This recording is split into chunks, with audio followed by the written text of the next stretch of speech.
A1A025044 dengan Prodi Pendidikan Bahasa Indonesia, Fakultas Keguruan Ilmu Pendidikan.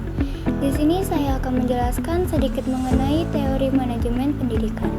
Materi ini sangat penting karena berkaitan dengan bagaimana suatu lembaga pendidikan seperti sekolah atau universitas dikelola dengan baik agar tujuan pendidikan dapat tercapai secara efektif dan efisien. Apa sih itu filsafat pendidikan?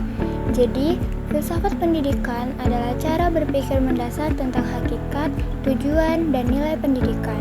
Dengan kata lain, filsafat pendidikan menjadi landasan atau pedoman dalam menentukan arah pendidikan. Baik, selanjutnya, apa sih itu tujuan dari filsafat pendidikan? Filsafat pendidikan memiliki tujuan, yaitu yang pertama, memberi arah dan makna pada proses pendidikan. Yang kedua, menjadi dasar dalam penyusunan kurikulum dan metode pembelajaran.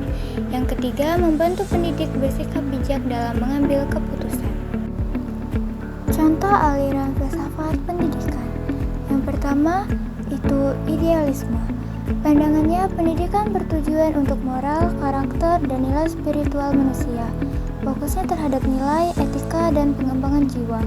Contoh penerapannya seperti pendidikan karakter di sekolah, guru menjadi teladan bagi siswa, dan penekanan pada pelajaran agama dan PPKN. Yang kedua, itu realisme.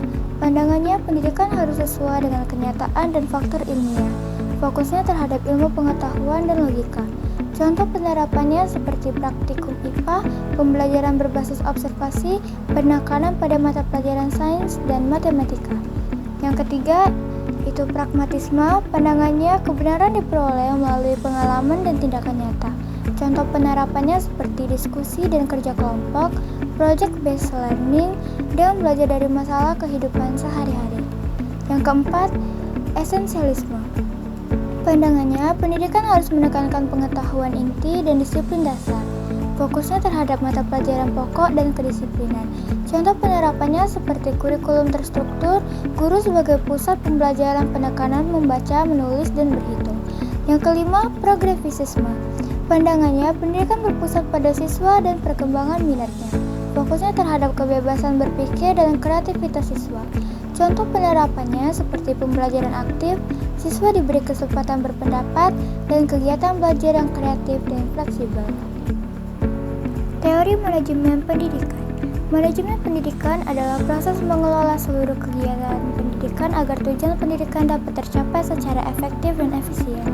Manajemen pendidikan mengatur bagaimana sekolah atau lembaga pendidikan merencanakan program, mengelola guru dan siswa, serta mengevaluasi hasil pendidikan. Fungsi-fungsi manajemen pendidikan.